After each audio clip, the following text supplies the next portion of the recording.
It took a lot of effort, but I finally got into the military school that I've always dreamed of. I'm now one step closer to being an actual soldier. Ah! Hey, midget, move it. You're blocking my way. What? How dare he? This rude guy deserved a lesson. Suddenly, a hand grabbed my fist. I looked up. Oh, it was some tough-looking guy with tanned skin and bright eyes. He picked up my backpack and said, "First, you have to know your enemy. He's Eric." Before I could reply to this boy, he walked off. At that moment, the siren sounded, and I quickly got in line. Choose your groups. You have 1 minute. Looking around, I saw two guys looking as awkward as I did. So I shuffled over to them, and we became a group. Oh, but wait. Why did that guy who picked up my backpack team up with that obnoxious jerk Eric? It turned out our groups would be our roommates, and we were placed in room P02, which was right opposite Eric's room. My roomies are Tom, who was forced here due to his family's military background, and Henry, a notorious playboy who was sent here by his father to stop his opulent ways and learn how to lead a disciplined life. What about me? Well, I'm a girl. My disguise is awesome, right? You see, I have a twin brother, Jack, so I took his identity, and voila, here I am. Ever since I was a little kid, I've loved martial arts and always dreamed of one day becoming a soldier.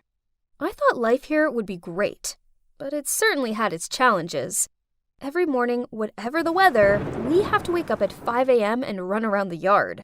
The showers were ice cold, and worse still, because I'm a girl, I had to sneak into the freezing shower block in the dead of night when no one was around, and physical education here is surely rough. Although I train a lot, I'm still always ranked at the bottom. I also struggle to finish the massive meal portions here. Not only do we have to work out loads, but our chores are also endless. Cooking, gardening, ironing, helping out with constructions. I was a novice at these things, so I was super clumsy and messed them up. Luckily, I always had Tom and Henry on my side. Tom is a nerd, and although he doesn't like studying here, his grades are top of the class, and he gives me the answers to the questions I don't know. As for Henry, he gets top grades in PE class, and even though he teases me a lot, he's the one who protects me from Eric. Speaking of Eric, he's a jerk who teases weaker students in school. But he gets away with it for one simple reason.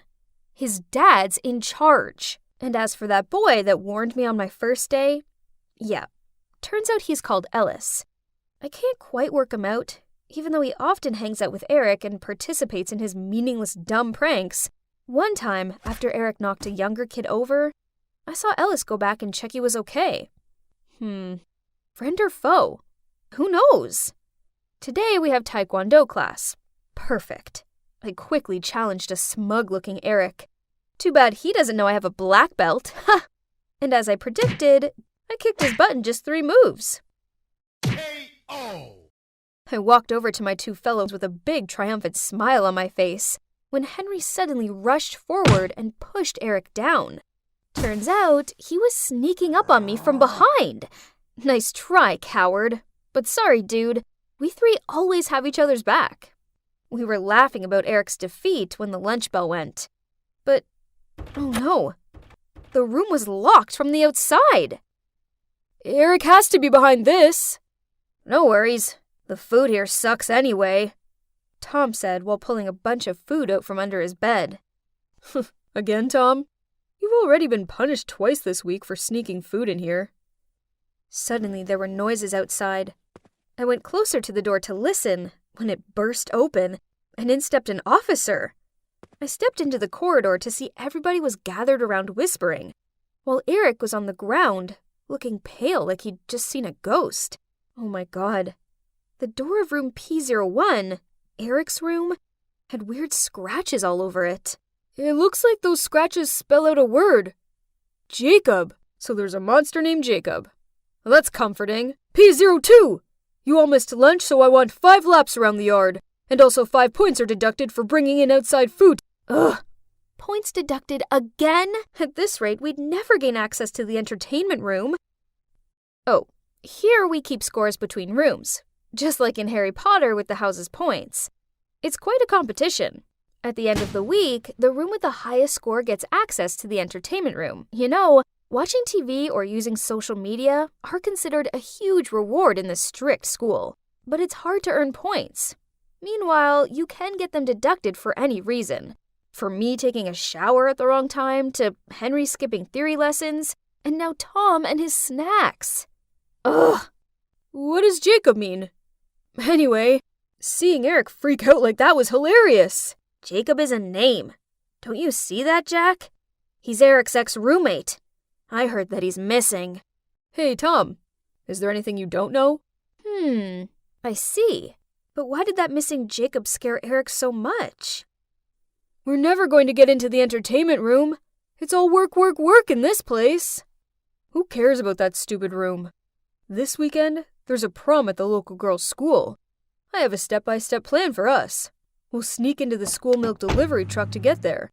Then I can finally talk to some lovely girls instead of those aunties in the kitchen. That sounds good. Hey, maybe you'll even find your first love there, right, Jack? Huh, they had no idea. Anyway, the thought of getting out of school for a bit was appealing. That weekend, Henry stole some of the gardener's casual clothes, and then we hid in the milk delivery truck to attend the prom. As soon as we got there, Henry had already got himself all smitten with a cute blonde, while Tom spent all his time debating World War II with a girl majoring in world history. As for me, I really enjoyed all those tasty cupcakes. But why wouldn't the girls quit pestering me? I guess it proves that I look quite manly, right? We gotta go. The bus to our school is about to come. Change to your uniform. You have 1 minute. I quickly got changed, then ran after them so fast, I bumped into someone, and we both fell to the ground. I was in such a rush that I could only say sorry, pick up my dog tag, and run out into the road to catch the bus back to school. Where did you guys just get back from? They just helped clean up the cafeteria, sir. I just got back from there. Hearing this, the officer stopped questioning us. But, huh? Why did Ellis help us? Isn't he meant to be on Eric's side? While indulging in thoughts about it, I took out the dog tag from my pocket and was about to put it around my neck. But wait, it's not mine. Look, guys, this dog tag has the name Jacob on it. I quickly showed them the dog tag and explained the incident to them. I must have picked up that guy's tag by mistake. Could it belong to the missing Jacob? Or was it merely coincidence? I mean, Jacob's a popular name, right? The next day, as we were helping to distribute food in the kitchen, there were noises coming from the dining area. As soon as I went out, I saw Eric sitting on the floor, shivering in fear. Next to him was his bowl of soup splattered everywhere. At first, I thought he was playing some tricks to get us to clean up. But no, looking at the way he ran out of the cafeteria in panic, something must have happened. I bent down to pick up the bowl. Oh my God. And it was a dog tag with Jacob's name on it. But the dog tag I took by mistake yesterday is still in my pocket. What's going on? Eric was so preoccupied with the Jacob stuff, he didn't have time to taunt us, so our room got the highest score for the first time, which means we would finally get to experience the entertainment room. But as soon as we reached the lobby of the utility area, something didn't feel right. A bunch of kids were buzzing in front of the entertainment room where the hazy smoke was coming from. Thinking there was a fire, we rushed to put it out. But no, it was only a smoke bomb. Inside the entertainment room, Eric and his friends were fainting. People splashed water on his face, but as soon as he woke up and saw the words Jacob burned black on the wall, he blacked out again. Huh? Who did this? Was it Jacob? Was he not missing after all? Today we have PE, but I'm on my period, so I made up an excuse to go to the school's infirmary instead. On the way, I happened to see Eric with his group of friends. I think Jacob's spirit is back to take revenge on me. You know, that time, I locked him in the old warehouse and he just disappeared without a trace since then. Is it possible that he was... Stop talking nonsense. Maybe someone who knows what happened in the past wants to mess with you. I even took his clothes away. Oh God, he would surely want to haunt me. Oh my gosh, it all made sense now. Suddenly a large hand muffled me, then dragged me away. You better shut your mouth and keep this a secret. It was Ellis, Eric's sidekick. What a faithful servant. What if I don't? Especially since I met Jacob. What did you just say? You don't believe it? Here, I bumped into someone, and he dropped this dog tag. As for the one in Eric's soup bowl, I think it's just a fake. Ellis trembled as he took the tag from my hand and quickly left. Was he going to snitch on Eric or something? That night, while I was having dinner, Eric was back to jerk mode again, and he dumped his leftovers on my tray. The two sides clashed, and we all ended up with an hour's detention. The punishment sucked. They locked each of us in a tiny room containing one chair and left us to think about our wrongdoings for a whole hour. The next morning, the officer knocking on the door woke us up. Eric was missing, and we were the #1 suspects. This was ridiculous. What did his disappearance have to do with us? I told Henry and Tom about the other day when I overheard Eric and his friends. So Eric teased Jacob, so now he'd returned for vengeance? Feeling suspicious, we snuck into the school's abandoned warehouse. Yep, there was Eric all tied up and with a rag in his mouth. It's Jacob! His spirit has returned! He wants to harm me! Help me! Huh! Look at that arrogant Eric being all scaredy-cat. Call me Captain. No. Call me Farther. Then I'll let you go. Tom and Henry burst out laughing. But Eric just stammered and then everything started to go blurry. Then I must have blacked out. When the three of us groggily came round, we saw that the only thing left there of Eric's was his uniform. As soon as we got back to school, we heard from the others about how Eric had appeared in just his tighty-whitey. Everyone gloated to see the overbearing Eric lose his face. From now on, he wouldn't dare tease anyone again. But this was the exact same way Eric used to pick on Jacob. So, Jacob did this? Was he back? Actually, I already knew who was behind all this. You dropped this at the warehouse, right? Ellis looked at me surprised and asked how I knew. We actually snuck into the main office to find information about Jacob before we got to the warehouse. And as soon as I saw his picture, I knew right away there was some sort of close connection between Ellis and Jacob. Call it twin senses. It turns out that Jacob was Ellis's brother. During his time at this school, Eric made his life a misery. But everything was kept a secret because Eric's the principal's son. So, Ellis enrolled at this school to get answers. Ellis took the dog tag back and handed over a picture of me with my twin brother. And this must be yours. I picked it up on the first day of school when you dropped your backpack. You remember? Oh my God.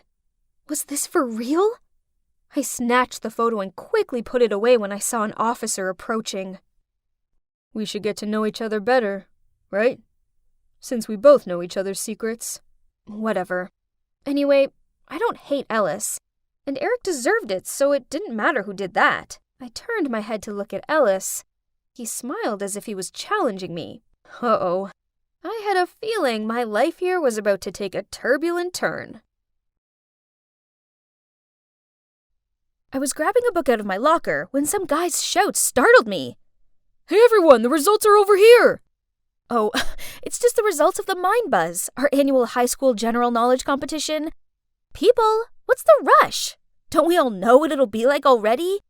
See, nothing's changed. That's my name, there, the first place of Willowmere High, as always.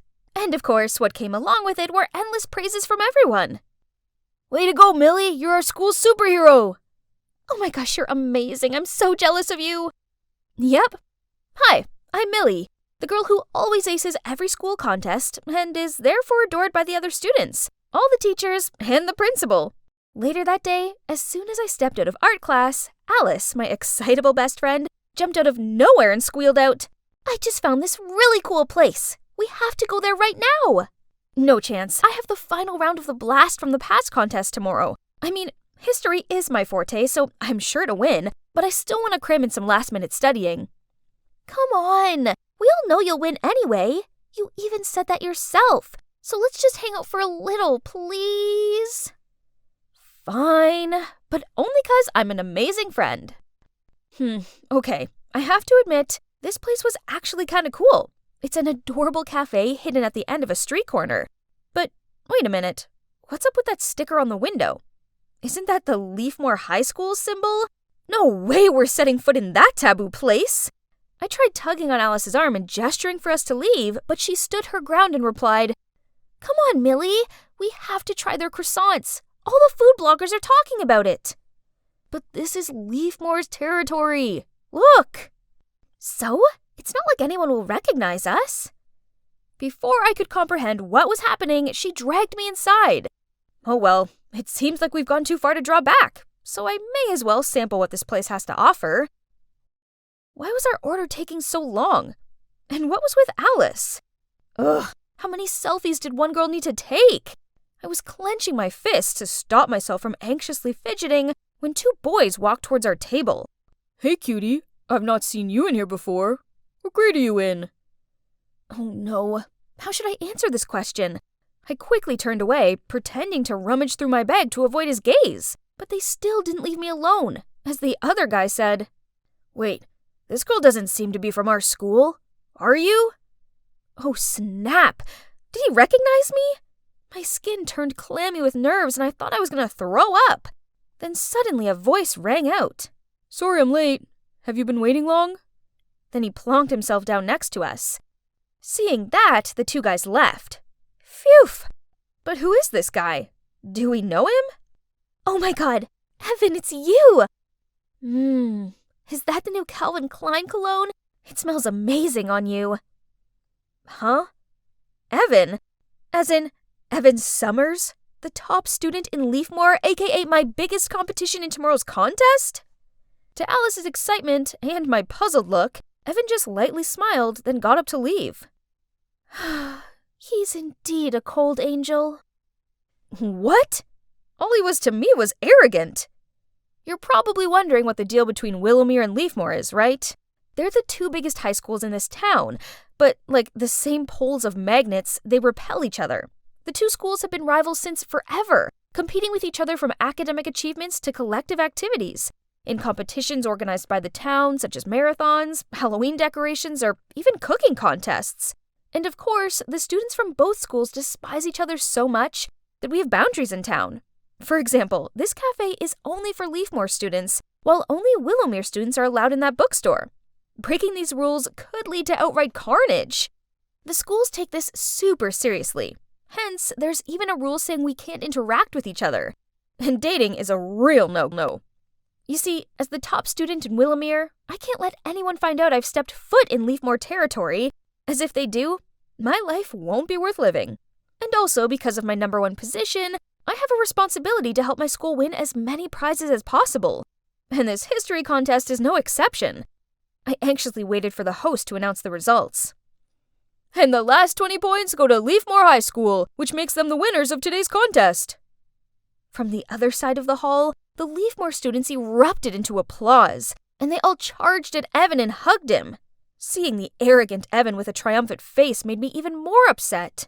Congratulations, you were amazing! Alice, we lost. Only by 5 points. Second place is still good, but it was me who was defeated by that Evan. Poor Alice is still trying to keep her shy smile at me. I didn't want to take it out on her either, so I quickly left. The next day I was walking along the school corridor, minding my own business, when I passed a group of students gossiping about me. Poof, she defo lost the quiz on purpose. Yeah, her question was so easy. Everyone knows that the first US dollar was printed in 1862. Why were they saying such mean things about me? I tried my best to ignore their jibes and distract myself with my phone, but what is this? Someone had uploaded a picture of me, Alice, and Evan all sitting together in that cafe the other day. Oh no. And worse still, from this angle, we all looked kind of close. Furious, I went to leave, but Polly, this annoying girl, blocked my way and mocked me. Millie, if you don't like this place, you could have transferred schools. Losing to Leafmore on purpose is just embarrassing. I did no such thing. Not that it's any of your business. I hurried away from her and her smirking friends. The problem is, it seemed like the entire school had seen that picture and concluded that I'm a traitor. At least things couldn't get any worse, right? Wrong. My bad luck continued when I got my English Lit essay back. A B-. This can't be right. I never get anything lower than an A. Ever!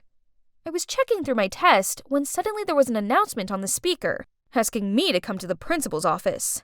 Millie, you're usually such an excellent student, but I've received some unpleasant news about you recently, and your grades are slipping significantly. I could only stare down at the floor and mumbled, I'm really sorry. I'd never been scolded by the principal before. This was the worst day of my life. Miss Garcia was silent for a moment before she continued. However, I still have faith in you, so I'm giving you one last chance to prove yourself. The town's hosting a Rube Goldberg machine camp and our school must win. Can you make that happen, Millie? I forced a smile and nodded. No problem, ma'am. The first prize will be ours. Trust me. This is my chance to show everyone that I'm devoted to this school. However, there's one teensy tiny problem. Physics is not my forte. It's all right. I just gotta do my best, right? I spent the next 2 weeks planning, researching, and testing out ideas with my group. We finally managed to create the perfect Rube Goldberg machine. It includes 15 genius steps to complete the final task. We're surely gonna secure all these bonus points. Finally, the camp weekend arrived, and I was super stoked to show off my team's entry. Tomorrow will be it. I'll get Willomere's name back on top again. Then suddenly, Miss Garcia tapped my shoulder and gestured me over to an empty corner and worriedly said, Leafmore's machine is highly praised by the judges. At this rate, they're most likely to win, and that'll mean humiliation for us. Don't worry, I'm trying my best. We'll add some extra magnets and springs. It's no use. The only way we'll win over Leafmore is if their entry encounters problems. She sighed, then turned to leave. Feeling deflated, I stared down at my feet. That's when I saw a pocket knife, with Miss Garcia's name printed on it, lying on the ground. I picked it up and called out, Miss, you dropped your knife! But Miss Garcia didn't stop walking or turn back, and just did a snipping gesture with her fingers. Could it be that Miss Garcia meant... Yep, definitely. That's the only way. So that night, I waited until everyone else was asleep. Then I snuck into the gallery and cut a piece of wire holding the light bulb of Leafmore's model. That should be enough. I was about to leave the room when suddenly the lights came on. What are you doing here? I... You just did this, didn't you? Yeah? So what? Go ahead. Tell on me if you want. This is all so meaningless. Then he sat down and started fixing his model. Huh? What's meaningless? Good God, he's so full of himself. Fine then. Just you wait, Evan. I'll beat you with my own talent. Let's see if you'll still be Mr. Arrogant then. It was my team's turn, and for the first 3 steps, the Rube Goldberg machine worked quite smoothly. But when it came to the 4th step, suddenly the wooden slide collapsed, causing the marble to fall to the ground and the machine to stop working. We all stared at each other in panic. No, this couldn't be happening. We tested it many times this morning and it had worked perfectly fine. I rushed over to check what was wrong with the machine, but I struggled and couldn't find a way to fix it, when suddenly a voice said, Let me see. I looked up. It was Evan. I stepped aside to make room for him, when suddenly Miss Garcia appeared. I see what's happened here. Clearly, Leafmore High knew the only way they'd win was by sabotaging the best entry. The whole hall started to stir, but I felt my skin prickle with unease. I didn't think this was Leafmore's doing. Look at Evan. He didn't even bother telling the judges about last night's incident. Immediately after that, Leafmore's principal, Miss Harris, said, Miss Garcia, you can't go around accusing us without proof. Clearly, you're the one who feels the need for underhand tactics to win, not us. Then she held out her phone and circled the crowd so everyone could see. I gasped in shock. There on the screen was a picture of me standing next to Leafmore's model with a knife. Miss Harris continued. Seeing as we managed to fix it in time, we decided not to mention anything else about it. But then you dared to accuse us. The crowd glared and tutted at me, and I longed for the floor to swallow me whole. I'd put blood, sweat, and tears into creating our model, and now people just thought I was a cheat. The worst part was they were right. I was one. The jury went off to discuss this. Then they announced their conclusion. Willowmere had been disqualified. Immediately, Mrs. Garcia piped in. This is hardly fair. That was the action of one individual, not the whole group. I assure you that Millie is no longer on the team, so let my school continue to compete without her. I froze in shock. How could Miss Garcia do this to me? It had been all her idea, hadn't it? She'd given me the knife. The realization of what just happened hit me, and I fell to my knees and burst into tears. All that hard work, and for nothing. Even Alice hugging me in comfort didn't release me from my gut-wrenching, sinking feeling. Then to my surprise, Evan said, Mrs. Garcia, can you explain why I found this knife with your name engraved on it next to our model? He raised the knife up for everyone to see. Oops. In all the stress of last night, I must have dropped it. Miss Garcia turned ghostly pale and everyone started to buzz about it. I can't believe you colluded with your students to do this. You're no different from her. Last night Miss Harris instructed me to tamper with Willowmere's model, but I refused. As if we win, I wanted it to be fairly. The whole hall once again began to stir and gawped on amazed as Evan continued. I'm so tired of the petty feud between our schools. It's so dumb and meaningless. The jury went off to discuss this further and came back with a new announcement. Both schools were disqualified. It's shameful. But, well, it's for the best. We really don't deserve to be here. Oh boy, that sure was eventful. The scandal between the two schools was hot gossip in the town for days. They even brought it up at the monthly town meeting. That's when the truth came out that Ms. Garcia and Miss Harris had history. They were in the same year at school and were fiercely competitive against each other. So, years later, when both of them became principals of the two schools, they began this whole feud war. In the end, both principals were forced to leave their positions. So, now what? Well, there aren't any dumb rules about where I can go anymore, which is good, because I actually really like it here. I've learned my lesson, and I'm never going to let anyone pressure me into cheating ever again. Peace has returned to school life, and it feels good. Oh, and as for Evan, I'm actually studying with him right now for our next Blast from the Past quiz. Only this time, I'm definitely going to beat him. Why is he always late? I've been waiting for my boyfriend Kevin for the last half an hour. I craned my head to see if he was coming, but the only people around were a cuddling couple. I watched the guy kiss his girlfriend on the cheek, then led her over to the Porsche parked nearby.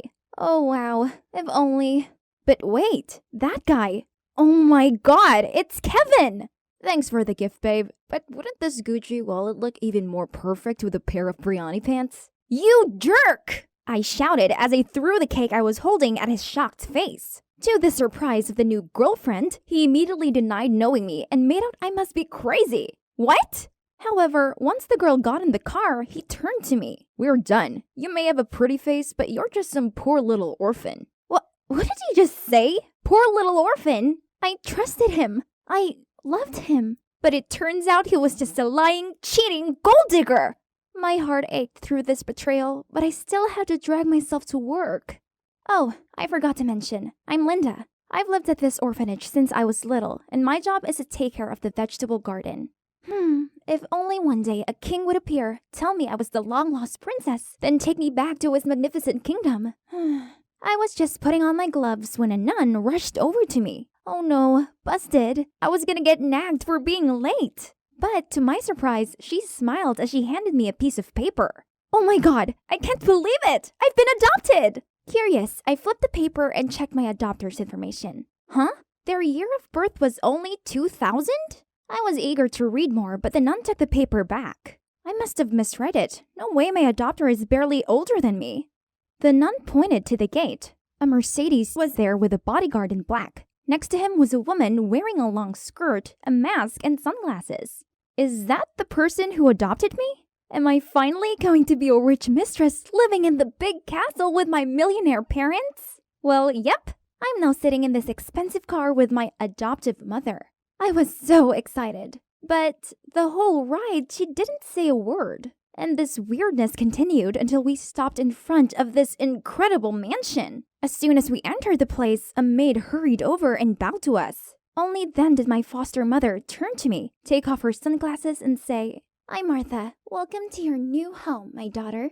Oh, she sounds so young. So she must really be born in 2000. But this girl, who's just my sister's age, just called me daughter? That's so weird. This definitely would take some getting used to. Then Mom told the chauffeur to start the car as it was time for my makeover. Wow, another car? Huh? Isn't that a limousine? This was insane. And boom, here I am at a luxury beauty salon. I didn't know what half of these shimmering, expensive-looking products were. I let the beautician do her thing and boom again. When I opened my eyes, a stranger stared back at me. Wow, with his curly blonde hair and layers of makeup, I looked at least 5 years older. Oh man, goodbye my cool blue streaks. Before I could complain, my new mom handed me an outfit. Wait, what is this? This dress is super tight and short. I feel like an Egyptian mummy in it. As for these high heels, ugh, how could anyone walk straight in these things? But seeing my mother's satisfied eyes, I tried to force a smile. I'm a noble lady now, and this is just how we dress, right? Finally, dinner time. I used to think that places like this only existed on TV. Oh, look at these numbers. One meal here costs more than our monthly expenses at the orphanage. Wow, it didn't take long until the waiter brought out these fancy-looking dishes. But Mom's still wearing a mask? I was about to ask when she ordered a portion to go, then told me to just eat and she would wait for me. Why though? This was so awkward. Why was she so insistent on keeping her mask?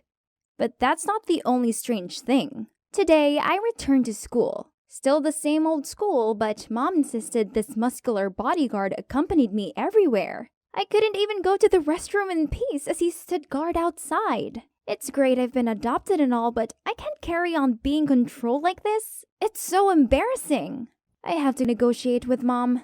So I made her some squash soup to break the ice. I knocked on her door a few times, but no response. So I opened it, intending to leave the bowl on her table when suddenly someone held my wrist. It was Mom. She looked at me with scary eyes. "How dare you enter my room without permission? Where are your manners? I made some soup for you, and I forbid you from entering my room again. I will not repeat myself on this." Okay, geez. Why was she so sensitive about it? I wonder what she was hiding there. So, that was a failure, and I still have this living statue following me everywhere. It's lunchtime, yet thanks to him, no one would ever sit with me. I needed to escape him before his presence suffocated me. What should I do? Finally, after overhearing some students mention that the vending machine had run out of orange juice, I immediately asked the bodyguard to get some for me.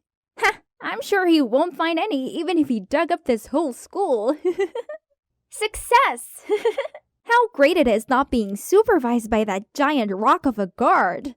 I was in the field joyfully chatting with 2 of my friends, but I didn't even get to finish my story before the bodyguard showed up again. Great, now you've scared my friends off. There he goes again, being all silent and still. Ugh, this was so annoying. I need to set up a date to apologize to my friends about that incident. And of course, we have to finish the gossip we were talking about. But how could I possibly avoid my bodyguard? Aha! I just sneaked out of the kitchen's back door, and there's only this fence left between me and freedom. Oh no, the stupid alert system! The bodyguard was rushing toward me, but thankfully, I made it through. But then, oh snap. Before I could process what was going on, Mom was glaring at me and gave the guard an order. Take her back to her room, immediately! As soon as I was tossed back into my room, Mom started yelling. What is this rag you're wearing? Maids, throw this ghastly clothes away at once. From now on, you'll only wear what I allow you to. And you must not go outside without my permission. Is that clear? Then she slammed the door shut. What? Why was she being so unreasonable? I couldn't live like this. I needed to talk to her. I barged into her room but didn't see her anywhere. I took a look around and noticed a picture of a girl, but why does she look exactly like me? Who is this person? What's happening here? Mom angrily sprinted towards me and grabbed the photo frame. I tried to take it back, and as we were pulling about, I quickly took a chance and snatched her mask. Surprisingly, her wig also came off. Oh my god, Martha looks exactly like me! Except there's a mark on the side of her face. Martha, what's going on? It took a while for her to calm down and tell me everything. Turns out she was due to marry her dream man, but then she was diagnosed with hypochromia, a condition that affects red blood cells and can result in skin pigmentation. She worried if her fiancé found out, he would cancel the wedding. Then she found a picture of me that my orphanage posted on their fan page. Stunned by how similar we looked, she came up with the idea of asking me to replace her on her big day. What? How dare she use me like a tool? I was about to leave, but then she got on her knees and started sobbing. Please help me. I must marry him. Then you can go home. I have lots of money. You can have as much as you want. Please, this marriage is everything to me. I'm truly in love with him. Martha looks so pathetic. I couldn't leave her alone miserable like this, so I agreed to help her. She then shared her Instagram account with me so I could contact her fiancé. So I went on my first date with this man called Elias, wearing a Bluetooth headset connected to Martha's. 5 minutes had passed and he hadn't noticed I was a fake. That was a little strange, huh? Is there something on my face? Why are you staring at me like that? Oh, sorry. It's just you look even more appetizing than this beefsteak. And you're far prettier than the last time we met, Maddie. Every time I set eyes on you, I feel myself blossoming. Ugh, I know. It was a cheese fest. But hey, I was just doing my part here. Then suddenly, Elias sighed and gave me this sad look. My dad is seriously ill and is in the hospital. Right now, we're in a very difficult financial situation. At this rate, I don't know if the wedding will go as planned. So, it would be great if you could help me. Yes, of course. I will help you. Don't worry. Oh boy, what a simp Martha is. As soon as I delivered the line, Elias immediately got up and said he must go to the hospital to take care of his dad, leaving the bill to me. Something about all this seems fishy to me. The next day, I waited for Elias at a cafe. He was late and rushed in, looking all flustered. Honey, did you wait long? You have the money, don't you? I gave Elias the bank card and a small gift box. I wanted to cheer you up, so here's a little something extra. Yeah, Martha had begged me to deliver this gift box to him by hand, saying that his family situation must have stressed him out tons, so she wanted to comfort him. What a rich people thing to do. Oh, a Rolex! Pumpkin, thank you. This watch will surely go well with the Valentino shirt. What a pity I don't have one yet. Wait, I think I'd heard this somewhere before. Oh my god, he sounded exactly like that douchebag Kevin. Was he just using Martha for her money? I decided to pry further and find out. Is your dad better? I would like to visit him. Which hospital is he in? Elias looked confused. He fidgeted with his watch, unable to meet my gaze. My dad's fine. You really don't need to visit him. So you don't have to worry about the hospital bills anymore, right? Oh, no. I haven't paid his bills yet. I can't... I'm just kidding. Of course, it's yours. Now I'm sure he's no different than my gold-digging ex. I couldn't let this guy continue to take advantage of Martha. I went home and told her right away, but she refused to believe me. Stop talking nonsense. Now, take this cake to him at once. He must be so exhausted after looking after his sick dad. This would be a sweet surprise for him. I struggled to carry the huge cake to Elias's house. Then I saw him standing there arguing with another girl. I should have broken up with you a long time ago. My fiancé is much richer than you. I'm begging you, please, change your mind. The girl cried and pulled Elias's hand, but he just swung his arm and got into the car. Ugh, that jerk Elias! He's treating these girls as hard like they're his playthings. I have to stop this. The big day has come already, but before walking down that aisle, I need to get one thing done first. What do you think about this look, huh? I took a selfie and sent it to Elias to see his reaction. Right at that moment, Martha rushed into the room. What on earth do you think you're doing? Just leave it alone, and we'll have a great show for you to see. Suddenly, I received a message from Elias. Darling, you're as beautiful on the inside as you are on the outside. The love I feel for you is indescribable, and I can't wait to call you my wife. Wow, give this guy an Oscar. See? Oh, really? Then let me show you something even more interesting. Right at that moment, I received another text. Okay, that's my cue to act. I signaled Martha to stay quiet and dragged her over to the window. We took a peek outside, and that's when someone appeared. As I walked up the aisle, I heard gasps from everyone. Geez, had they never seen a pigmentation mark before? But Elias gently smiled at me. Well, let's see how long he can keep up the act. It was my turn to read the oath when Martha furiously barged in. Elias, you're a liar! The wedding's off! What? Wait, Martha? But why are there two of you? The whole crowd was in an uproar. Drop the act. I already know you're only marrying me for my money. Money you plan on granting to another girl. No, Maddie, I love you. Right at that moment, a girl stepped out of the crowd. Pff, you truly believe I'd ever get back with you? Not in your dreams. All eyes stopped on the pathetic, panic-stricken Elias. Ha! Take that, you lying gold digger. Oh, the girl looks familiar, right? She's Ruby, Elias's ex. On that day, I followed Ruby and told her everything about Elias' gold digger ways. Then we came up with a plan to expose him. Ruby would come to the wedding and beg for him back. And as expected, after seeing a picture of me with a flawed face, he immediately agreed to get back with Ruby. And of course, I purposefully let Martha overhear the conversation. Brilliant! Now, Elias is currently being removed by Martha's bodyguards. Serves him right. So what happened next? Well, Martha told me about her past. Her parents both passed away and left her a huge fortune. She may have had wealth, but she was lonely, which is why she acted impulsively around Elias. We both learned that love is precious, and it's also worth the wait for someone who loves us unconditionally. Martha let me stay here in her mansion, and we've actually become really close. It turns out we both have found something way better than fake love from slimy gold diggers, and that's sisterly love. Just one step into the hallway, and I could already hear all kinds of whispers going all around. What happened? Did you forget, Sandra? It's Monday. Oh, not again. Who's the unlucky victim this week? Dorothy! It's Dorothy! Look what embarrassing deed she's done. So, it was a photo of the resident mean girl, Dorothy, on a date with some old rich guy. Ben and I had zero interest in those kinds of things, but these kids, on the other hand... Hey, there she is! This was the third Monday in a row that our school had turned into this gossiping chaos zone. Why, you ask?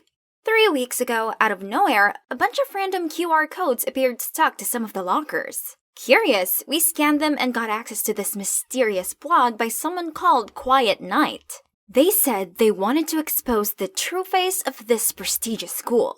So, every Monday at 2 a.m., they would reveal someone's dirty secret. And the first secret belonged to the beloved basketball team captain, Lewis. Turns out he flunked the last match on purpose so the rival school that his secret girlfriend attended would win. At first, everyone doubted it, but then someone found the girlfriend's Twitter where she posted a celebration photo. So, there you go. Everything became clear as day. Lewis immediately lost his captain title and the entire school cancelled him.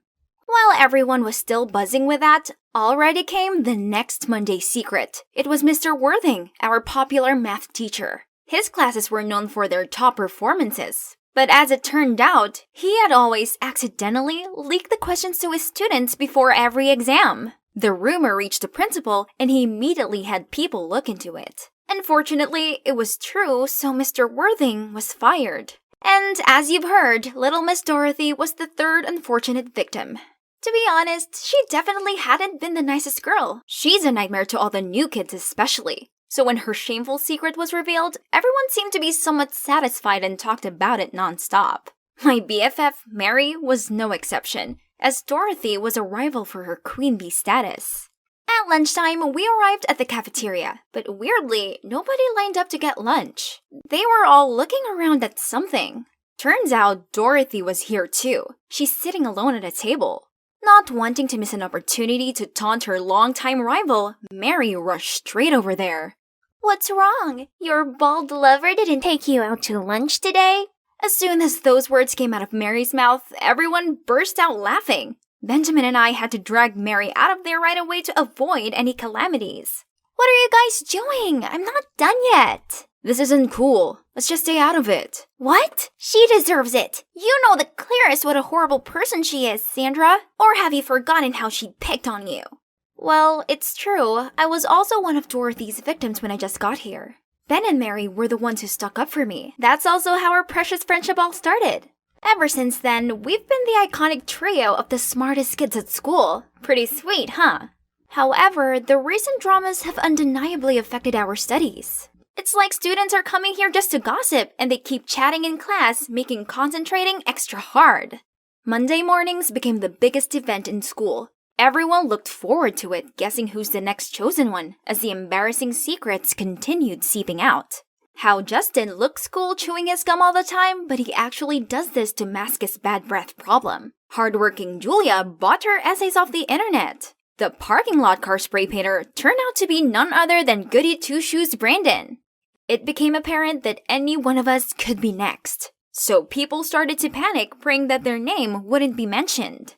Every Monday morning, I arrived at school to see everyone looking like zombies, cause they'd all stayed up all night waiting for the quiet night's post. The mystery blogger had to be one of us to know all kinds of personal secrets like this, so everyone became extra cautious of each other. It's a mess, and this has to stop. We needed to figure out who the quiet night was and stop this, but Mary wasn't convinced. How are we supposed to find them? There's zero clue. Stop wasting time. Let's just focus on studying, Sandra. There's no way they didn't leave any trace. We just have to stand up together. Nope. If you want to, then just do it alone. What's wrong with you? Weren't you usually the first one to avoid dramas like these? Because we could be next. So what? I'm not scared. I have nothing to hide. Then she left in a sulky manner. Mary might not care, but I did. I spent the night trying to piece the clues together when my phone had a pop-up. Was it 2 a.m. already? Who could it be this week? I pressed to see. It's Mary! Oh no, is it about that thing? Yep, that's it. The secret about Mary's background has been revealed. Her parents aren't successful business owners, and of course, Mary is not a rich mistress like how she always acted like either. I accidentally found out about this when I saw her bargaining about the rent in front of a small house in the suburbs. When I asked Mary why she had to lie like that, she just got all defensive. What do you know? If people knew the truth, they would laugh in my face. I, of course, didn't want to hurt Mary, so I always kept it a secret. But now, everyone has found out in the worst way. The next day, Ben and I saw Mary walking toward us, looking exhausted, while everyone's eyes were on her. Yo, how'd you think she's able to afford those flashy outfits? Didn't that blogger say she always wears cheap secondhand clothes? Pathetic. Hearing those words, Ben and I gave those kids death stares and rushed to get Mary out of the crowd, but she suddenly snapped at me. Sandra, you're behind all of this, aren't you? Huh? What? Mary, what do you mean? Why would I do that? You're the only one who knew my secret. If it wasn't you, who else could it be? You are the quiet night. What she said quickly caught everyone's attention, and I felt everyone's curious eyes fixed on us. Mary, that's not right. Remember, it's Sandra who called on everyone to find the culprit. That was clearly a distraction to fool everyone. Mary then continued explaining her reasonings for why she suspected me. The blogger only ever typed in lowercase just like I always did, and she also mentioned my habit of staying up late. To make it even worse, the next Monday, that blogger suddenly stopped posting, making everyone certain it was me. So I was instantly labeled a traitor to my friends and even a germ who raised hatred among students in this school. Everywhere I went, people badmouthed me, and no one except for Benjamin wanted to sit by me at lunch. I wasn't even allowed in the library anymore, as everyone would be talking about me, which would cause disturbance. Worst of all, the teachers hated me too. One time in math class, I volunteered to solve a difficult equation, but all I got back from the teacher was, Sandra, if only you just used your intelligence for studying, not for messing up other people's lives. Then everyone heartlessly laughed at my face. The tension was draining me, so I went out to take a breather. After recess, I got back to the classroom to find a box in my desk drawer. Oh no, wasn't it the love letters I'd written for Lewis? I mean, yes, I used to have a crush on the basketball captain, but it was a long time ago, and I never sent the letters. How come they are all here? I sure had hidden them in the corner of my locker. Is it the creepy quiet night messing with me? Ugh, that's enough. I gotta unmask this jerk ASAP. Who could it be? Who had the ability to spy on people undetected? I was trying to figure this out when a smug-looking Dorothy appeared. Geez, look at her. Can't believe she's the coward who destroys what she couldn't have. Too bad for Lewis that he ended up involved in this. Oh, such a pathetic little girl. Doesn't even have the guts to send any of the letters. Oh my god. Did they just say letters? What letters? What on earth are you talking about? There's no mistaking your handwriting. She showed me bunches of photos of my letters. Oh no, did she take revenge on me because she thought I was the snitch of her dating news? Not leaving me a chance to explain, they just laughed and continued mocking me. I couldn't face going to school and being tormented for something I didn't even do. So I faked being sick to stay home for a few days. But it's been a week and I still didn't feel better. Suddenly, there was a strange sound by the window. Turns out it was Benjamin. Sandra, please stop hiding away. You can't let them beat you. You're better than this. What else can I do? Everyone's convinced it was me. Follow me. I know someone who can help. Now, I was sitting in a cafe with Benjamin, and Max, an IT genius in our school. Benjamin insisted this guy could help identify the anonymous blogger. After just a few minutes of checking the IP, Max has been able to track it down. But, it led to Mary's place? No way. This makes no sense. I gotta talk to Mary. Calm down. Don't say a word about this to anyone for now. Just let me take care of it. I had no clue what Benjamin was planning. He said he would help me clear up the case, but nothing happened for days. Until now, he insisted I'd come to watch this basketball game. What's the point? It just gave others a chance to mock me further. While immersed in my thoughts, suddenly I heard someone's voice on the loudspeaker. It was Benjamin. Hi everyone, I'm sure you guys are tired of the Quiet Nights blog by now, right? Yeah, at first, I just wanted to entertain you all a bit after boring hours of studying, but I guess it's no longer fun, huh? I'm sorry then, I'll stop now. Thanks for tuning in. What on earth is he doing? Now the entire sports hall was buzzing. Is it really you? Benjamin was about to reply when Mary jumped out. No, it can't be you. Stop wasting time protecting Sandra. How could you possibly know where her love letters were kept? Or about Dorothy's secret? So, you tell me, who knew those things then? Mary looked taken aback and confused. Then Dorothy appeared. It's her. It's her who gave me Sandra's locker key. What? So it really was Mary. I was still hoping that Ben's friend made a mistake somewhere instead, but... Why, Mary? I don't understand. Of course you don't. You're not in my shoes to judge. Turns out at first, Mary created the blog for the sole purpose of getting revenge on Lewis for being a cheater. He always told Mary that he wanted to date in secret to avoid peering eyes, but it was just an excuse so he could sneak around with other girls. Which is why this was news to both Ben and me. How about the math teacher? What has he ever done to you? He had no work ethic, so he deserved it. I always studied really hard, but he said that girls like me only ever cared about our appearance. He still thought my good grades were from copying these two. And you, Dorothy? It serves you right for the arrogant habit of bossing newbies around. Then she blatantly left the crowd as if she had nothing to do with the school drama all this time. I tried to chase after her, but I was stuck amid this angry crowd. There's still something she hasn't explained yet. The following days, Mary still went to school, but all of the other students isolated her. Benjamin and I tried to approach her, but she went out of her way to avoid us. So, after school, we decided to follow her. We saw her going to the cafeteria, but not to buy things, but to help the lunch lady clean up.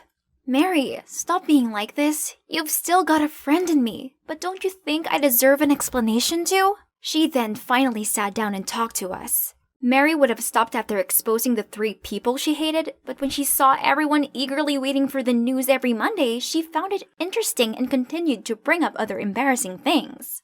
But then, when things started getting serious, she panicked and looked for someone to blame, and that person was me! Because I was the one who first came up with the idea of tracking down this anonymous blogger. Furthermore, she was angry with me for finding out her secret. Envious because I got better grades than her, and jealous because I was closer to Ben than she was. Mary admitted she felt outshined and left out. So, you decided to expose your own secret you kept for so long just to frame me? Do you hate me that much? No, Sandra, it's not like that. I'm really sorry. As for that secret, I had tried to act like a hot girl from a rich family just to be worthy of that jerk Louis. But since I know he's a bad guy, there's no point of keeping that secret anyway. Ben and I leaned over and hugged her, saying it was all okay. As long as we are honest from now on, we'd be able to sort everything out. After that, we helped Mary clean up the messy tables in the cafeteria. And can you believe it? The lunch lady is actually Mary's mother. She was the one who unintentionally told Mary all the petty secrets that everyone gossiped about while getting lunch. Mary has always hidden the fact her mom's the lunch lady, but after being exposed and boycotted, she gave up and decided not to try hard for the popular girl title anymore, but just to be herself. I knew that this was hard for Mary, but deep down she has a good heart, else she wouldn't have befriended me when I first started at this school. Living up to the expectations of being the school's it girl must have been exhausting. It's been a semester full of drama, hasn't it? Phew, lucky it's almost over. Now we're in a hurry to revise all lessons together to prepare finals week. We still compete with each other a lot, but this time it's fair and square. The three of us already decided that whoever gets the lowest score will have to take the other two out for dinner. Free food, here I come, as I definitely am not going to lose. Ugh, who's calling at this hour? Orla, your sister is having a wedding this weekend. Make arrangements to attend. My sister Rowan is having a what now? She had never had a date, and she's only 19. Are you still listening, Orla? Surely you have a boyfriend by now, so bring him along. Boyfriend? Yeah, right. As if I haven't been absolutely caught up with school lately. No matter what I did, in Mom's eyes, I was always the idle one who partied around with boys, while Rowan was obedient and hard-working. Ugh! You see, my parents divorced ages ago, so I live with my father in Atlanta, and my mom and sister Rowan live in the suburbs of Denver with my grandma. It's been a long time since I've met her, so I wouldn't mind paying a visit on this occasion. Only, where am I meant to find a guy at this short notice? My dear hometown, it's been a hot minute. Oh, there's Paul. Sorry I kept you waiting. Let's go, gorgeous. Let me introduce my boyfriend, a local college boy that I found on the internet. Even though we're on business terms, look at him. Handsome, gallant, and polite. I hit the jackpot. As we pulled up at the house, I saw my grandma waiting outside with a casual-looking guy. Oh, he must be my future brother-in-law. I happily ran over to hug Grandma. Rowan, you're back. Mata has been waiting for you. My, look at our match made in heaven. Is she confusing me with Rowan? I was about to correct her when suddenly the guy pulled me close and said, We are indeed a charming couple, aren't we, honey? Excuse me? Where is he putting his hand on? And is his eyesight just as bad as Grandma's to think I was Rowan? Just then, Rowan stepped forward, but strangely, she just smiled at us, then linked arms with Paul. And this is my boyfriend, Grandma. Do you think we look great together? What's wrong with everyone? Had I been zapped into some parallel universe or something? Suddenly, Rowan dragged me across the garden. Then she told me how Grandma had been diagnosed with Alzheimer's, which had progressed so quickly recently, meaning sometimes she forgets. Other times she remembers, muddling everyone and everything. Not wanting to upset or confuse her, my mom and sister decided to act according to Grandma's memories, including this wedding. And of course, that Mata guy is not my sister's real fiancé, just a close classmate. But now she's confusing the two of us, so the lead role in this wedding play is yours now. Grandma's memory was deteriorating. Yeah, that sucks. But was a fake wedding necessary? Also, the thought of pairing up with that rude Mata guy sickened me. No way! Listen to your sister, kid. Everyone is doing it for Grandma. Did he just call me kid? Okay, that's it. This guy needs to know his place. But before I could jump at him, both my parents appeared and started lecturing me. Ugh, whatever. I stood my ground. Faking a marriage is ridiculous. Happy now? Dad's little girl is acting spoiled again. Please, I raised her just fine. And if you'd taken care of your mother better, she wouldn't have been this way.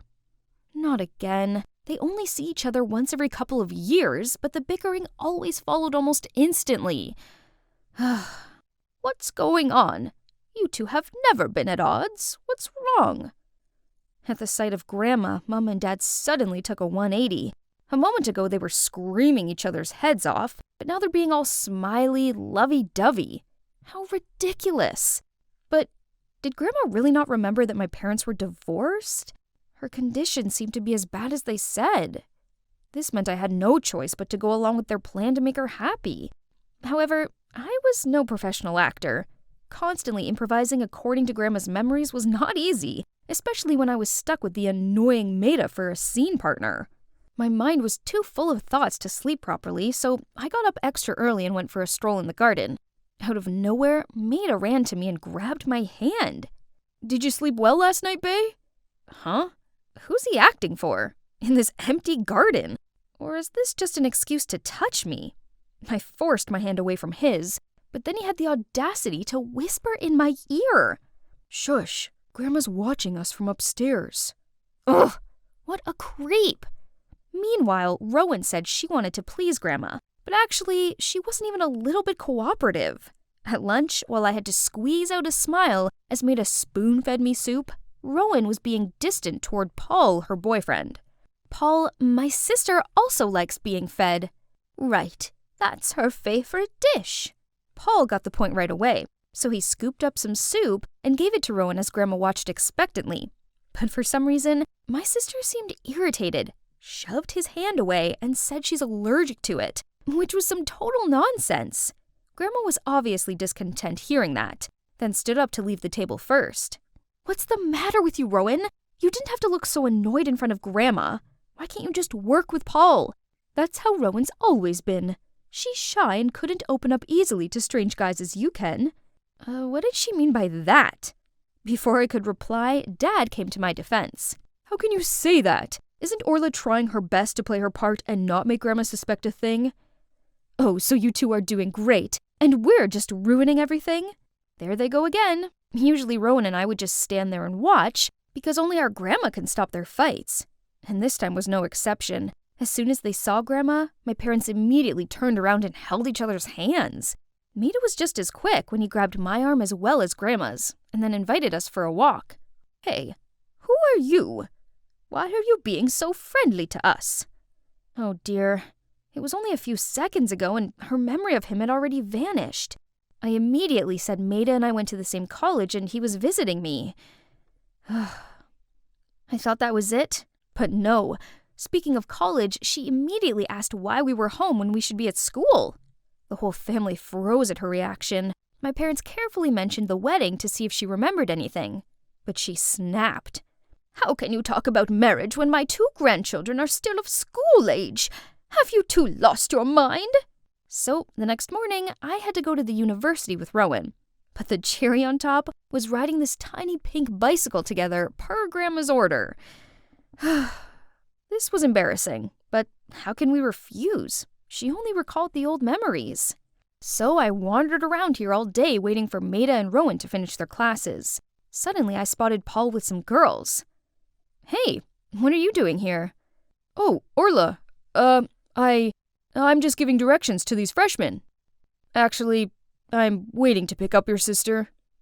Wow, Paul seems to have a real crush on Rowan. I have to help my timid as a hare sister seize the opportunity. I took Paul to the lecture hall just as class was wrapping up, then pushed Rowan towards him, wished them a happy outing, and quickly pulled Maida away to give the couple some space. Finally, I could go home.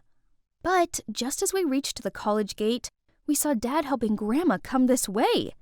Seeing my face turn pale, Dad immediately explained that Grandma thought today was my first day of college, so she insisted on coming to pick us up. Jeez, it was bad enough coming here on a tiny pink bike. I drew the line at my dad and Grandma picking me up. I wasn't a preschooler. I was assigned to tidy the football field. It's my turn on duty today. Don't wait for me. Oh, is that so? Take your time. I'll look around for a while. I looked at Maida, hoping he had some idea to get me out of this, but he just grinned and took the broom from me. Come on, let's clean up this place. I was only gonna fake cleaning a bit, but turns out Grandma's the most meticulous supervisor ever. Orla, there's some trash over there. Look closely, honey, there are dry leaves in the corner. Then, you have to wipe these stains with a wet cloth. As soon as she went away, I lay on the field, panting with exhaustion. Aren't you tired? Oh man, I'm already drained out. Can't imagine how bad it's gonna get for me at Grandma's age. Poor her. It's scary how one day we might forget our family. Birth, aging, sickness, death, these are things we can't change. Orla, but one thing we could do is cherishing every moment with our loved ones, as these times are special. I was so wrong when initially I considered Maida as an impolite, annoying person. His deep thoughts made me feel comfortable enough to pour my heart out about my family. Why my parents divorced, why I didn't visit Grandma as much as I should have, and all the fights with my sister Rowan. We talked loads, and it felt like we've known each other forever. That night I kept tossing and turning, and couldn't stop thinking about how Maida diligently helped me clean up, about our conversation in the afternoon, and the way he helped me stand up. Oh, what's wrong with me? It's undeniable that this side of him is so attractive. But there's one problem. When we were leaving, he said to me, "See you tomorrow, Rowan." Yes, Rowan. How could he? Was it because all these acts in front of my grandma got him mixed up? Or is it because she's always on his mind? Never mind. It's none of my business. The next day I was sick of strolling around the campus, so I went to class with Rowan and Maida. Rowan's right. They seemed really close. During the lesson, both of them listened attentively to the lecturer, then turned to discuss with each other. Maida also patiently explained the part Rowan didn't understand to her. Hey, what are we gonna have for lunch? What's good in the canteen? You will take this course next year too, so focus. And then they got back to their discussion, as if I was invisible. Ugh, how frustrating. Hey, are you jealous? Don't be, we're just friends. Why did she say that? Jealous? That's absurd. Still sulking? How about we go to the cinema tonight? I'll help you too. And here we are. As planned, I would sit next to Maida while Rowan would be with Paul. Sounds good. But when Rowan was about to settle next to Paul, Maida immediately took that seat. So he didn't want to sit next to me, or he didn't want Rowan to be with Paul? Either way, he obviously didn't have feelings for me. As soon as the movie ended, I rushed out of there, just to catch some familiar sight of Grandma and Dad again. She started nagging and insisted on escorting me home. Why are you still out here at this hour, Rowan? There was a lot to prepare for the wedding. Now the wedding's back on? Oh dear, you two. A groom-to-be shouldn't be playing around like this. Paul? Why don't you pair me with Maida like before, Grandma? After all, we were back to our former partners. I'm with Paul and Maida with Rowan. Well, it's just a fake wedding, so it doesn't matter who I was marrying to, right? But what was this uneasy feeling? And then, it's like Grandma had telepathy to hear my wish. Right before the ceremony started, her memory suddenly reset. What are you doing sitting here? It's time. Get up there. She dragged Maida to the altar and told the best man, Paul, to step aside. Oh, how cute. And everything after that was like a dream. I walked down the aisle. Maida gently looked at me and sincerely made the vow. His acting was flawless, while I was buzzing with nerves. Sensing this, he gently held my hands to calm me down. I do. The crowd burst into applause, and among them I spotted Grandma's joyful face. Despite the exciting moment, I didn't let myself forget another important mission, which was helping my big sister to get a boyfriend. So I threw the bouquet to Rowan and winked at Paul. But weirdly, she didn't seem happy about this. That evening, after all the guests left, I went to look for Maida. To be honest, I really wanted to know if he felt the same as me. Here he was, but why did he look so agitated? I was about to call him when out of the blue he bolted to punch Paul repeatedly. You jerk, stay away from Rowan, got it? What's going on? They're fighting because of Rowan? So Maida really was pretending at the ceremony? He liked Rowan, not me. Didn't you say you're just friends with Maida? What's all this? Friends don't get jealous when someone else is flirting with you. Orla, it's not what you think. Knew it. She thought she could fool me again. I turned around and was about to chase after Paul to check on him, but someone's hand grabbed mine. It was Maida. Paul is not as kind as you think he is. Turned out the reason why Rowan was awkward around Paul was because he always tried to touch her. Not to mention girls on social media were calling him out for taking advantage of them and cheating on them. Both Maida and Rowan knew it all, but they tried to put up with it through the wedding. However, he kept crossing the line, so today Maida decided to teach him a lesson. So how I acted at the movies that day and just now was to protect my friend, not because I'm jealous. I didn't know he did so much for my family. Orla, how come you're here? Isn't it still the school year? And also, your parents are so weird. When did they make up with each other? Oh, she called me by my name. She even questioned who Maida was. Her memory seems to be perfectly back. Thinking our grandma had recovered, Rowan quickly called our parents. We were over the moon thinking a miracle had happened. But then, the doctor crushed our newfound joy, saying it was a phenomenon called terminal lucidity, meaning our grandma didn't have much time left. None of us wanted to believe it. But there was nothing else we could do but make the most out of the precious little time we had left with her. I also decided to put college on hold to live with Grandma during her last days. Each morning we would go for a walk together as I listened to her stories of the old days, and then share with her some of my fondest memories. Mom and Dad still bicker and then make up. Some things never change. But Rowan and I are getting along much better. Turns out we have more in common than we realized. And Maida, he still comes over to visit Grandma. Then one day, Maida was saying goodbye to me when Grandma suddenly shouted out loud, "Where do you think you're going? Still got loads to prepare? You think the wedding is a joke or something?" Wedding again? We froze and looked at each other till Grandma yelled at us a second time. But this round, maybe Maida and I wouldn't need to act anymore. 'Cause when I asked him if he was ready to take a vow again, he replied, "Of course, Orla. I'm always ready to say those words to you every day." I'm still waiting for the day my mom says, "It's all fake. We're millionaires. This was just to teach you to be humble." But I know that'll never happen.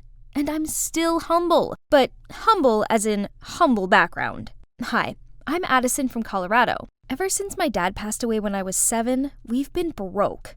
And Mom got irked whenever I asked her for money. So going to this kind of expensive summer camp seems pretty far-fetched to me. Suddenly, somebody snatched the flyer out of my hands. It's Katie and Candace, the resident mean girls. "Girls, are you ready for the trip yet? New hair, new nails, new clothes, all checked. What about you, Addie the baddie? Oops, sorry. We forgot that a poor loser like you could never afford to join in." I forced back tears as they burst out laughing, then left. "Addison, are you okay? Don't listen to them. I can help. Stay away from me, Layla. Rich kids like you would never understand." I flicked her hand away and ran off. Let's see. Mom's getting ready for her night shift and didn't seem in such a bad mood. Maybe now is my chance to drop the question. "Mom, I need some money for the school camp. It's the last chance to—" "We can barely afford the rent this month. Do you know that? Find a way to make money yourself instead of begging me, will you? At this age, and you're still so unthoughtful." Unthoughtful? Have you ever been thoughtful of me? I hate how freaking poor our family is. And more than anything else, I hate you. I ran straight to my room, packed a backpack, and quickly left the house. It's already 2 a.m., and this snowstorm is only getting worse. I ignored dozens of calls from Mom. There was no way I'd return to that house, ever. Oh, it's freezing. I rummaged through my backpack for my mittens when... Oh, Alice in Wonderland, my favorite book. The most beautiful moments in my life suddenly came rushing back to me. It was when my dad read me bedtime stories every night. I'd never forgotten his gentle eyes and warm voice. As I turned the pages in hopes of distracting myself from the storm, my phone notified another call from Mom. I have to tell her not to bother me anymore. Hang on, hospital? My mom had an accident at work? I quickly got on my bike to go there, but the barreling storm threw piles of snow against me. I couldn't see anything. Ah! Is it morning already? Contrary to yesterday's blizzard, everything looks as fresh as spring now. But where am I? Suddenly, a giant acorn fell and broke in half, in which there was a piece of paper. Welcome to Wonderland? Am I dreaming? Wake up, Addison! Mom needs you! Stop wasting time daydreaming like this! Just then, there was a shrill scream. Intruder! Restrain her! Suddenly, two strange men in uniform grabbed my arms, forced me over to a tiny rose arch, and made me go through it. I peered around feeling awestruck. I was in a huge greenhouse, and a well-dressed man was waiting for me. Hello? I'm Edward, the King of Wonderland. Welcome to my kingdom. Dad? Is that Dad? He looks so similar to my dad that I almost blurted it out. He welcomed me warmly with a table of lavish food. I hadn't eaten since last night, so I couldn't help but dig right in. Only when the clock chimed, I became aware of reality. Mom! I needed to get to her.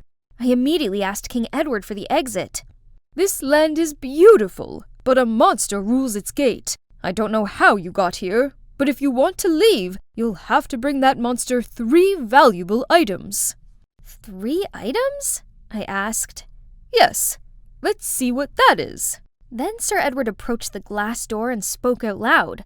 Mirror, mirror on the wall, who is the most handsome of them all? Your Highness, you are the most handsome, the most elegant. We wish to be as perfect as you are. Yeah. If I was you, I'd wanna be me too. Now tell me, in order for Addison to leave here, what are the required items? To escape this land, she must acquire 1 fair lock of Rapunzel's hair, the scarf of Red Riding Hood, and Aladdin's magic lamp. Complete this quest before the clock strikes midnight, or be stuck in this world for an eternity. What? Are you serious? Where am I meant to find those things? Don't worry, I'll send Arthur, my close bodyguard, to accompany you. Just then, a tall, handsome guy about my age appeared. Hey, little girl, there's no time to waste. We need to leave now. Then he threw me a set of clothes and told me to change. After that, we went through the same gate as before. Only this time, it no longer led to a red rose garden, but an underground sewer system. Ew, what are we doing down here? It stinks! Arthur didn't say a word and quickly found a staircase leading above ground. I immediately followed him, and there was a busy street right in front of me. I noticed that everyone was looking at something. It was long, blonde hair falling from a skyscraper's penthouse. Huh? Rapunzel lives in the Empire State Building? Ridiculous!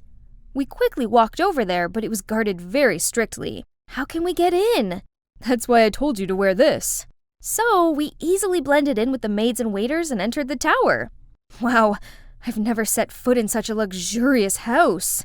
Who are you? Startled, I turned around to see Rapunzel in the Grimm's fairy tales, standing right in front of me. But wait, why does this girl look familiar? Layla, is that you? Oh, goodness. I knew you were rich, but I didn't expect you to live in such a beautiful house. You know me? I excitedly showed her our class photos. Layla seemed very interested in them, but she couldn't recall anything, and kept asking me to tell her more stories about school. When I was rambling about our friends to her, Arthur turned to me and whispered, "You need to carry on the task now." Oh, it's been 2 hours already. I chose my words carefully to ask her for a lock of hair, and of course, she said yes. But when we were about to leave, she clung on to me. Please stay here with me. Clothes, shoes, anything here you want, I can give it to you. This one? This one also. All of this luxury stuff will all be mine? Yes, of course! Wake up! Have you forgotten what we came here for? Are you willing to give up on seeing your mother ever again for this? I'm sorry, Layla, but I really have to go. My mom's in danger. Then please take me with you. I can't stay in this hideous house anymore. Come on, you have everything on Earth here. It's like heaven. No, it's hell. All this stuff is just meaningless. What I need is freedom, school, friends, and being able to do what I want. Turns out, after her parents' divorce, her dad did everything to win custody and kept her here just to make money from her gorgeous blonde hair. I miss Mom. I'd rather live in a small, shabby house than this flashy, cold place. I couldn't leave her here. Suddenly I remembered how Eugene saves Rapunzel in the movie. So after getting Layla's approval, I cut her hair short, and the three of us ran away from this penthouse. We dropped Layla off at school where her mom was already waiting for her. The simplest things like freedom, friends, or someone who truly cares for us are much more valuable than superficial material things. Sadly, I always craved what I didn't have and took what I did have for granted. Let's go. Why are you still standing here? Huh?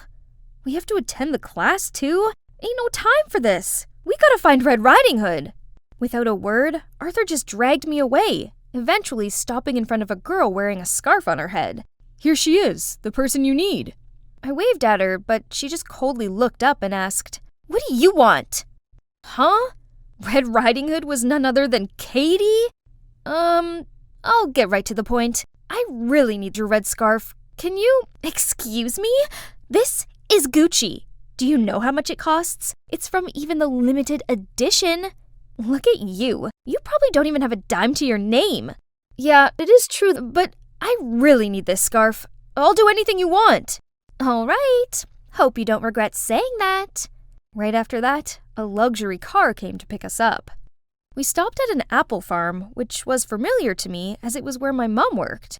Well, I want to bake an apple pie for my mom, so pick me a box of apples. Remember, you have to do it alone. Your friends out. My mom can even pick an average of 12 boxes a day, so one box was just a piece of cake. But who knows, her one box was actually a container of 1,000 pounds of apples. Did she want to bake for the whole town? Oh, I'm exhausted. Who on earth could pick apples under this scorching heat for hours? My head started spinning. Losing balance, I fell off the ladder. Luckily, Arthur caught me just in time. Still, your mom does this every day. Can you imagine how hard she works to earn food for the family? Maybe that's why my mom is always tired and cranky. Suddenly, I missed her so much. I finally harvested enough apples and brought them in to exchange for the scarf. But Katie still made me choose the 10 most perfect apples out of them. No matter which ones I chose, she gave a dissatisfied scowl. This apple is not okay. Neither is this one. It has a 2-centimeter scratch. You're too much. It's all the same. No way! Everything for my mom must be the best. She's sick and I need a perfect pie for her. Then Katie told me that when her mom was pregnant, she found out she was sick. The doctor advised her to terminate the pregnancy for her safety, but she refused and risked her life to give birth to Katie. Hearing that story, my eyes just naturally welled up with tears. What now? Are you tired from this little bit of work? No, I just miss my mom so much. I really want to get back to her. I realized that even Katie, the heartless, mean girl, still loves her mom this much. Yet, all I do is ask and plead with my mom. I'm such a terrible child.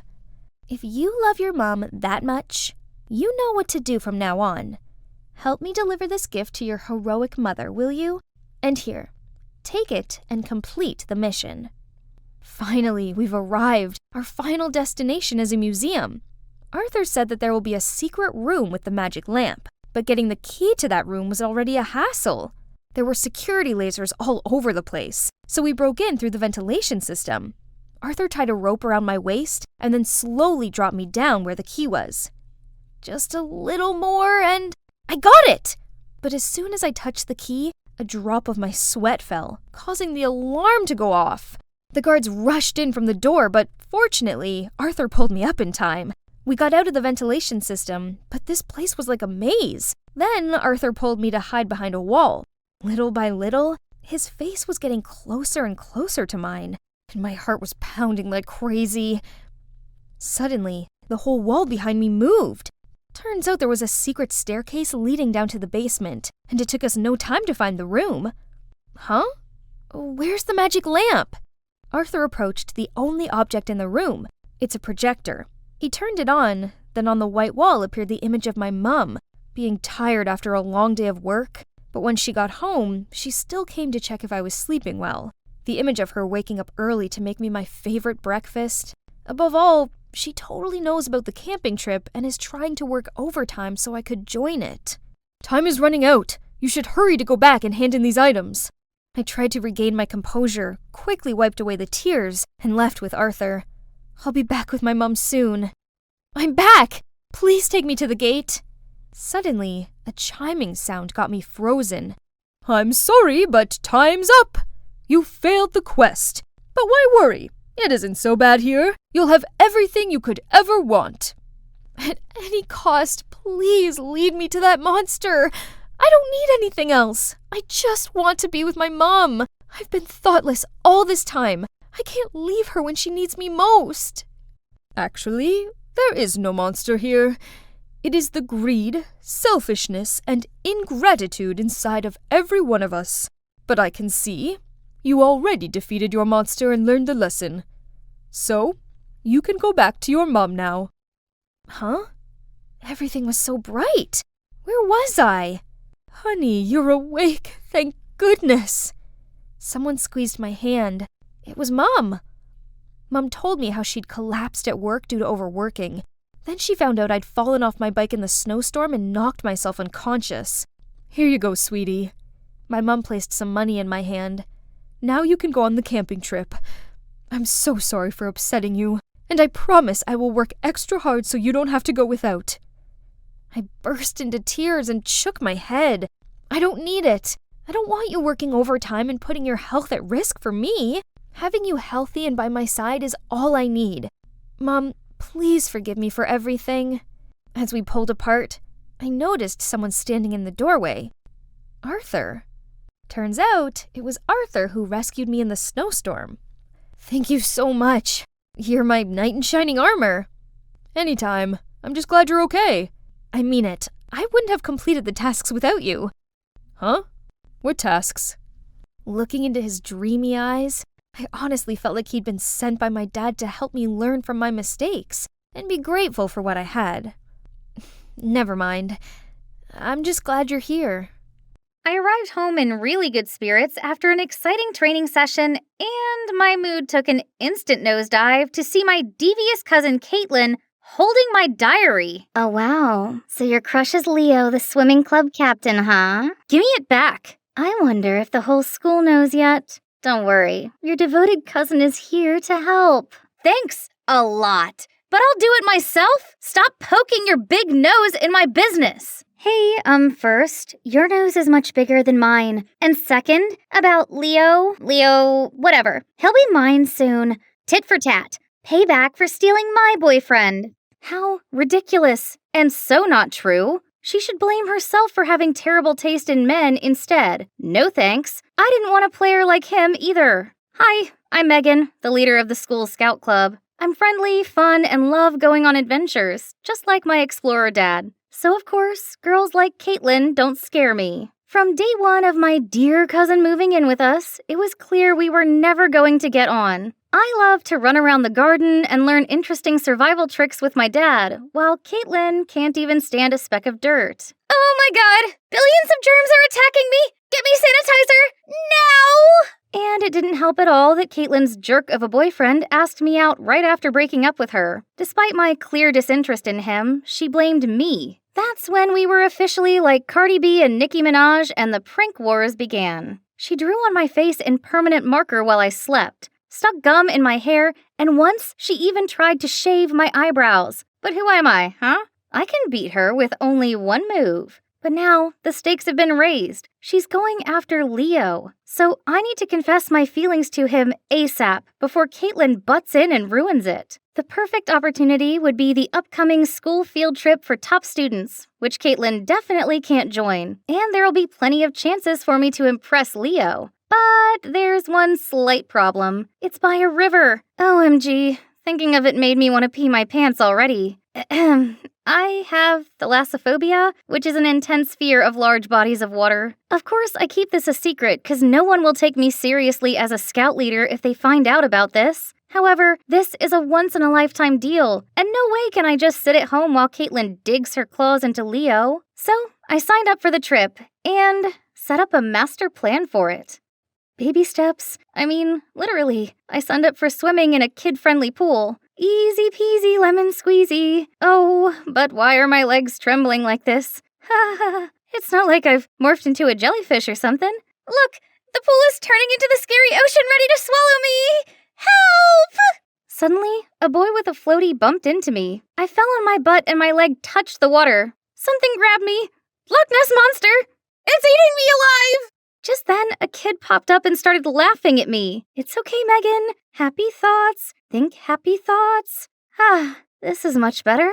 But then I felt splashes everywhere. I tried to avoid them but ended up toppling over and fell into the water. Panicking, I spluttered and flailed about. I couldn't care any less about everyone looking at me weirdly anymore and just screamed for dear life. Suddenly, strong arms pulled me out of the water. Then that guy carried me, and my face pressed right against his chest. Holy moly, it felt harder than a rock. You all right?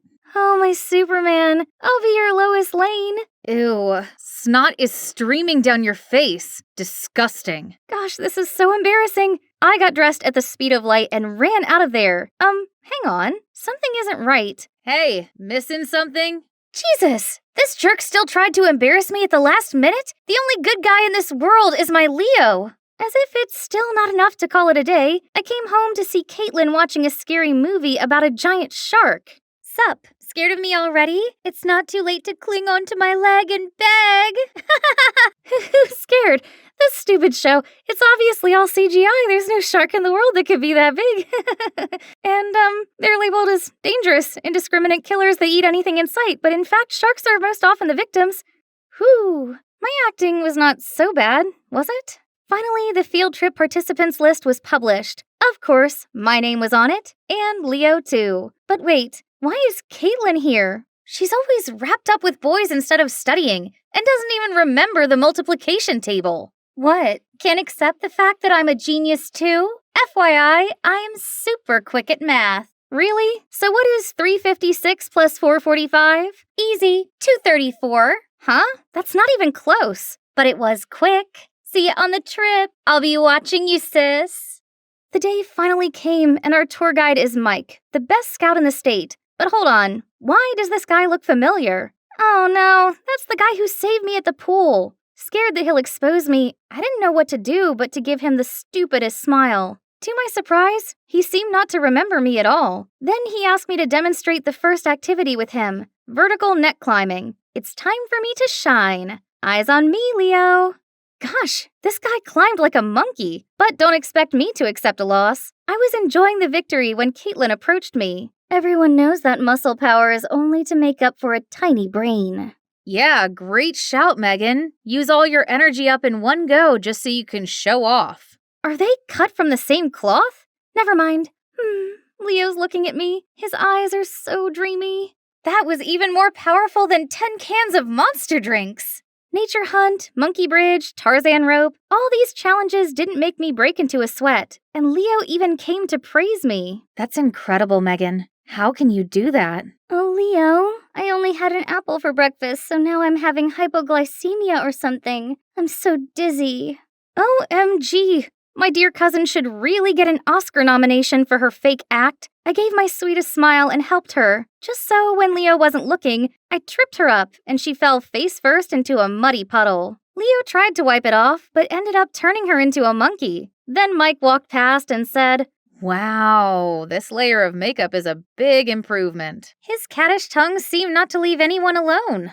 In the afternoon, I took my free time to wander around and saw a pretty bird. I wonder what it is. That's a red-capped mannequin. Very popular in Central American forests. Wow, good knowledge. Thanks for telling me without being asked. They have a signature dance to impress their mates. Any idea? A moonwalk that rivals Michael Jackson's. Wait, what? Why did I laugh so hard? He might be funny, but he's still a jerk. The last activity of the day was using rocks to make fire, and I was paired with Leo. Thank you, universe. I squidged up close to him and offered him a mint. He happily took it, but then suddenly turned red and started choking. I leaped into action and hit him hard on his back, making the mint fly out. Leo immediately took my hand. My guardian angel, where have you been all my life? Anyway, would you like to join me for a walk later? I have something to tell you. Yes! Sure. Where do you want to go? The riverbank. Romantic, right? River? I'll die there. But so what? This is my chance. If I die, I'll die under the title of Leo's girlfriend. Totally worth it. I arrived to see Leo already waiting. His skin was glistening beneath the setting sunlight. He was like my very own Edward Cullen, but it didn't make me any less scared. Oh, you're here. You look pale. Are you sick? Oh, no. No, I'm fine. Great. Let's get on the boat to enjoy the view. I closed my eyes tightly and squeezed Leo's hand. Then Leo kept talking, but I couldn't hear anything until... Megan, I've admired you for so long. Will you be my girlfriend? I turned into the ripest tomato, but managed to blurt out, I'd love to. Gotcha! Gosh, why is Caitlin here?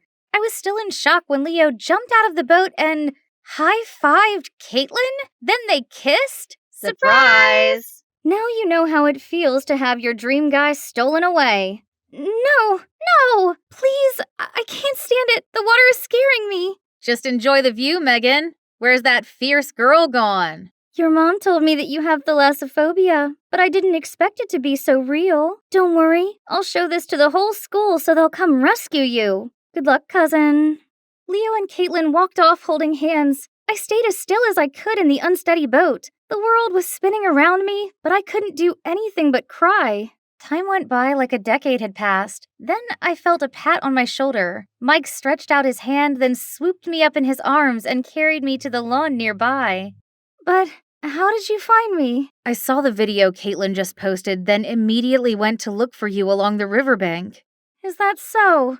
How embarrassing. He kept silent for a while, then said, You might not know this, but I used to be freaked out by heights. My acrophobia is better now, but still.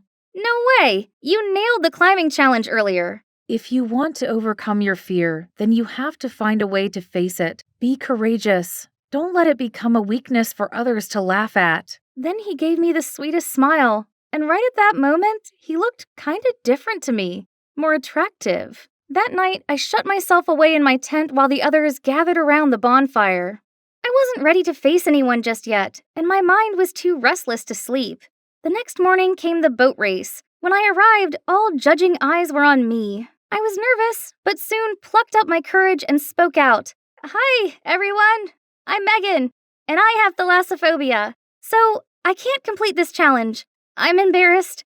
Not about my phobia, but about letting myself live in fear of it. I love being a scout leader with all my heart, so I'll try to beat this. Fear is not your enemy, it is your motivation. Then I walked off to cheering and clapping. Back at the tent, I saw Mike waiting for me. That's the spirit. You're really brave and have the qualities of a true adventurer. Even when you're not in the game, you've already won the special prize in my heart. Everything went smoothly after the field trip. Even Caitlin stopped bothering me. She must be busy being lovey-dovey with her new love. Until one day, I saw her arrive home sobbing. What happened? That jerk Leo, he cheated on me with 3 girls at the same time.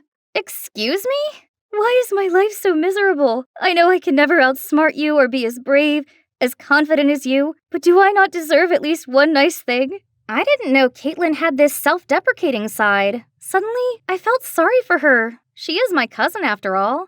Don't cry. I'll help you teach him a lesson. Really? Megan, I'm sorry for letting my jealousy turn me into a monster. Are we good? The next day at school, we stepped into the hallway and heard a horrified scream. It was Leo with his locker full of cockroaches. He freaked out so much that his friend had to catch him before he fell over. Oh, Leo, I am just warming up. I gathered my classmates and showed them the extra special gift I'd prepared for him. Hello, everyone. This time on Name a Cockroach After Your Ex, we have here a gentleman named Leo Whittemore. Happy Valentine's Day, everyone! Everyone burst out laughing and Leo literally fainted. And now he's known as Leo the Roach. Actually, this was all Mike's idea. So we can both retaliate against Leo and donate to the Cry Me a Cockroach Wildlife Fund. And back to me. To make things right, I decided to go back to where I started. I realized nothing is impossible when you believe in yourself, and when you have a perfect companion to give you the gentle nudge you need.